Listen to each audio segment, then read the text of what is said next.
Maintenant, on va voir comment insérer un élément depuis l'extérieur. Donc, Domos 3D, c'est un logiciel ouvert et on peut insérer, importer des éléments aussi de l'extérieur, donc même d'autres logiciels.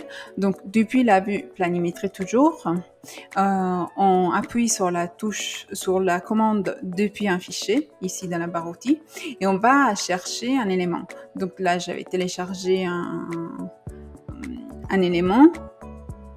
Voilà, je sélectionne cet élément que je vais insérer.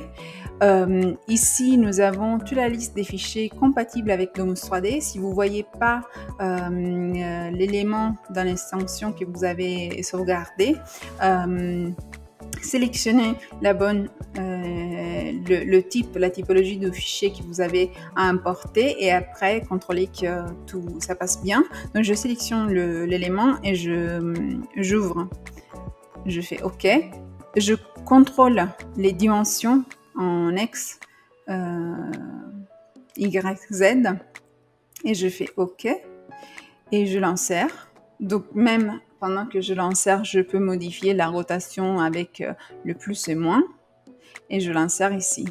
Je vais dans la navigation. Voilà, je vois mon élément.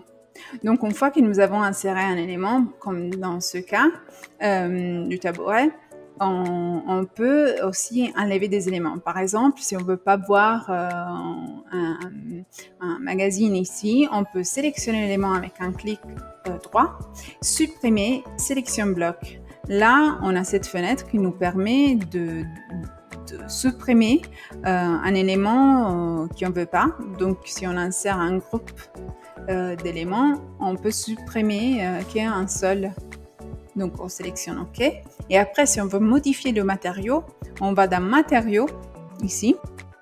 Et par exemple, je vais chercher un bois qui je vais insérer, par exemple. Et par exemple, ce bois-ci, je le glisse sur l'élément. Je le change avec un autre et voilà, j'ai changé de couleur, de matériau à l'élément.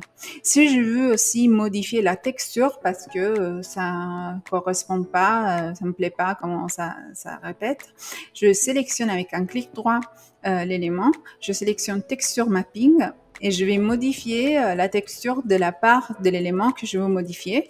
Donc là encore, j'ai à sélectionner la voie et je peux modifier par exemple l'échelle, la position de la texture. Je peux aussi modifier le type de mapping que j'ai sur l'élément et je peux sélectionner OK si je suis satisfait ou annuler si je veux revenir à l'arrière. Donc je mets OK et voilà.